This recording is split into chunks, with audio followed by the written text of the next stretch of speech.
In this video I will show you how you can edit audio inside Davinci Resolve. Okay, so I've set here a project with a few audio tracks which are for the moment completely raw. I'll preview. In the age of airplanes, we've become explorers once again. Okay, so I'm gonna start out first by doing a bit of cleaning up, resizing, color and renaming. So first with the resizing, there's two ways that you can resize the tracks in the Fairlight app. First one is to get your cursor here until it turns to these two little arrows, and just like in the edit app you can drag them up and down. And the second method of resizing the tracks in the Fairlight app is from this little slider right here. You can slide it to the right so you can have a better vision of the screen and edits that you're doing on the audio. Second thing is the colors. We can add the colors to the tracks so we recognize it when we're working with them. You can select the track, then right click and then go to change track color, and you can pick the representative color that you wish. So that way the clips themselves are gonna change color, as you can see. For this tutorial I'm just gonna change these two. Let's make the second one bluish, and that's it for the colors. And now for renaming, as same as for the edit page, just double click on the name as you're seeing me doing right now and rename the audio track as you wish. I am renaming the first one video, second one is my background music, so I'm renaming it music. On track number 3 is my effect, so I'm putting FX. And the last one is voiceover, so I'm renaming it VO, which stands for voiceover. So next you can see that each audio track is having a few buttons on it. The first one is R, which is standing for record. The second one is S, which is on solo, which if you highlight, it will only play the selected track and nothing else. Let's do a quick preview. So as you can hear right now, we are basically only hearing the track which we selected the solo on. And the third button is M, which stands for mute. In the age of airplanes, we've become explorers once again. So we hear everything beside that audio track that we pressed mute on. It is quite simple, but is very good to know. The next thing that I'm gonna cover is that if you want to add another audio track, you just need to right click here, add track, and you can select mono, stereo or whatever kind of audio track you want. Another way of doing is selecting add tracks. In the first field you're typing how many tracks you want to add. The second one is the position, so you're selecting where you want these audio tracks to be placed, in my case below the voiceover channel. And last but not least is the audio track type, mono, stereo or etc. And for this tutorial I'm not needing any other tracks, so I'm not gonna add any. And what is next is the meters, which is something that you will probably use a lot, which you have them here in the mixer and also here, which is also a mixer. So this is the mixer that you're gonna use, and this mixer right here on the top is only for the meters. So when you play the project up here, you're gonna see the level of loudness as well as on the bottom right mixer. I'll play it and you keep track of both mixers now. In the age of airplanes, we've become explorers once again. Also, something very important is that you're having your channels here, and on the right side you have your master bus, and for the mixer on the bottom side you're having them right next to each other. So now we hear and see that our audio is all over the place.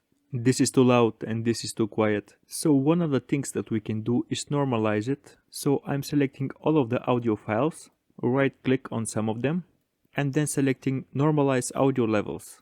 Now I have set that mine to -6 dBFS, but I will change that and I will make it to -9. And the thing is that relevant and independent are the two levels, so relative will set it relative to each others. So I will just select independent so they are equalized equally. And then of course click on normalize. And now you can see that the audio levels are normalized and they are equalized equally. Now I'll preview.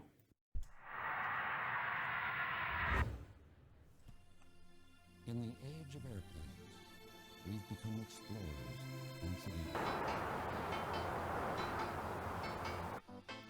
And of course now it's not perfect, there are many other things that we can do, so let's move on with the next one.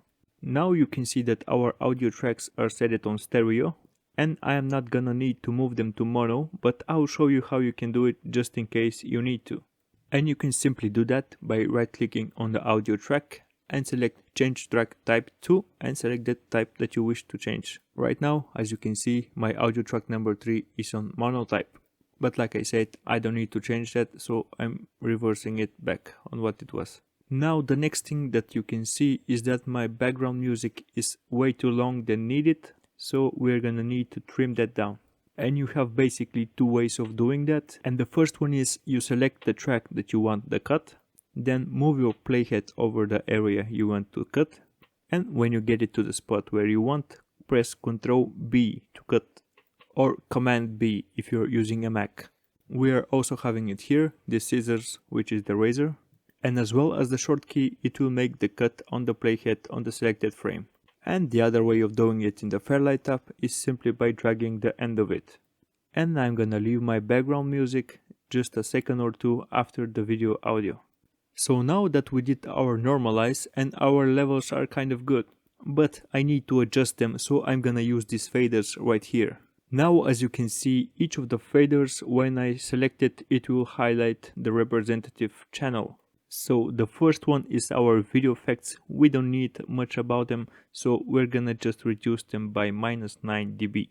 Next is our music. It's very important, so we're gonna bump it up just a little bit. Next is our effects, which are not so important, so I'm gonna leave it right now as long as they're not so loud. Next is our voiceover, so I'm gonna increase it because it's very important to be noticed. Let's preview now. In the age of airplanes, we've become explorers once again. Okay, that's decent, so let's just bump a little bit the music and the voiceover by a tiny bit. Now, when it comes to organizing in buses, there is a very interesting thing. It says right here bus 1, but that is not actually a bus, that is a master output. That is something very important to know because many people don't know that. So, I'm just gonna rename it to a master output. So we can add buses by going to the Fairlight menu, so Fairlight, and then select bus format, and you can see that we're having right now just the master output. You can go down and click on add bus, and I will do that 2 times, and let's change the format to stereo on both of them. And it is stereo because that's the format I'm using right now. In your case it might be different. Also, you can select the color on the right side of the format, and when you're ready, you can select OK, and nothing visual will happen unless you move the mixers towards the left side, and you will see that you're having a new bus panels. And in my case is that master out bus and the 2 buses that we just added. Now when it comes to the routing, everything is routed to the master. Now we would like our tracks to be routed into one of the buses, and then the buses to be routed out to the master out.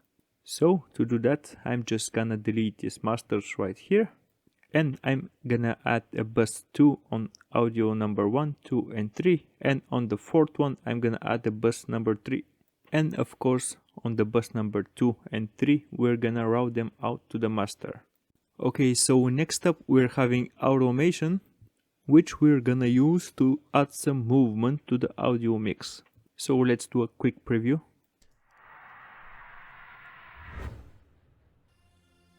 In the age of airplanes, we've become explorers once again. And as you saw on the meters on track number 4, our voiceover is having a strong channel over the right side. So what we can do here is take our music channel and just automate it so that it goes to the left side when the right side is stronger on the voiceover. And how you can do it is starting by clicking on this automation button right here. And then you're gonna see popping out these nice little buttons right here, which look complicated, but I promise it's not. So first we have the right, the second one we're having the touch control, which I rename mine on snap, meaning that when right and touch are selected here, whenever you change a control which is enabled here above the mixer, you will have them written as a keyframe. So let's automate the pan. So I'm pressing the pan, And then I'm going to our pan window, which is right here. And everything that matters to us is that blue dot right here, which is the center. So now I'm gonna play it and control this pan in real time.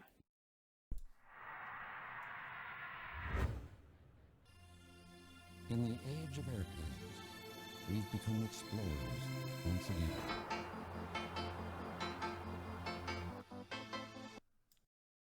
Okay, good. And now the second thing that we can do is do the same one as this time we're gonna do it with the fader. We're gonna make it fade in and out. So I'm gonna highlight this fader this time and deselecting the pan. And now I'm gonna play it again and I'm gonna control the fader meanwhile the video is rolling. So I control it in real time. In the age of airplanes, we've become explorers once again. On the background music I did the fading in the beginning and the end. I will play it one more time and you take a look at the fader. In the age of airplanes, we've become explorers once again.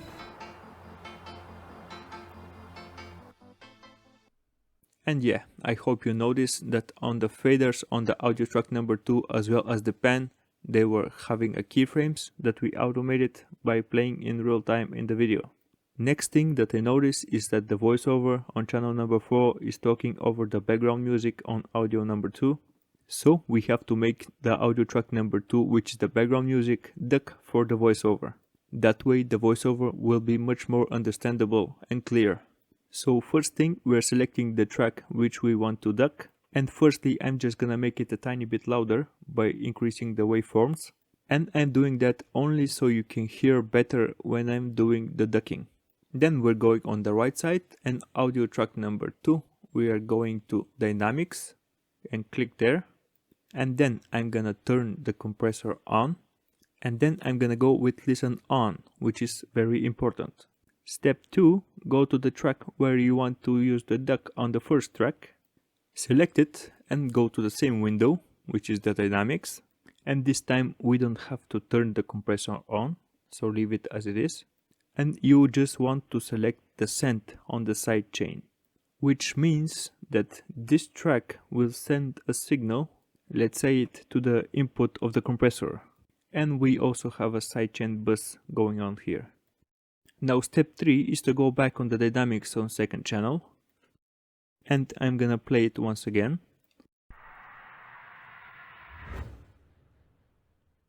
In the age of airplanes, we've become explorers once again. Okay, so we have some gain reduction going on right here, triggered by the voiceover. Now what we can do, we're having these controls right here, which we can use to refine it. The threshold and the ratio are working together, and they're basically the sensitivity of your compressor. So first I'm gonna start by moving the compressor a little bit to the left. And the more you move it to the left or to the negative values, the faster it's gonna react. I will also increase by tiny bit the ratio, which ratio it means that it's gonna react a bit more stronger. So let's preview it again. In the age of airplanes, we've become explorers once again. Okay, so now we're satisfied with the level, but we're not satisfied the way everything is jumping. And that's why we're having these controls right here. The attack, for example, is gonna give us the time that it takes for the compressor to kick in and actually start climbing for the signal. And right now it's short, so let's bump it up a little bit and increase its values. So let's see it now. In the age of airplanes, we've become explorers once again. So yeah, that is way much better. I'm just gonna reduce it by a little bit, around 20. Now the next option here is hold, and what he's doing is that he's telling how much the compressor should hold the sound down. So that's why I'm gonna increase the values of hold to around between 100 and 150. That way the duck sounds are not gonna jump around, and it's gonna sound much more natural. And the third control right here is the release, and that determines how fast or slow it's gonna go down or disappear. So I'm gonna increase it and I'm gonna check how it's gonna perform. In the age of airplanes, we've become explorers once again. So I'm previewing now without the compressor on. In the age of airplanes, we've become explorers once again. That way you can kind of hear how the music is eating the voiceover. Let's turn it on now. In the age of airplanes, we've become explorers once again. I hope you was able to notice that when the compressor is on with the settings that I made, the background music is much more quieter when the voiceover is on, and then it restoring his values back to normal.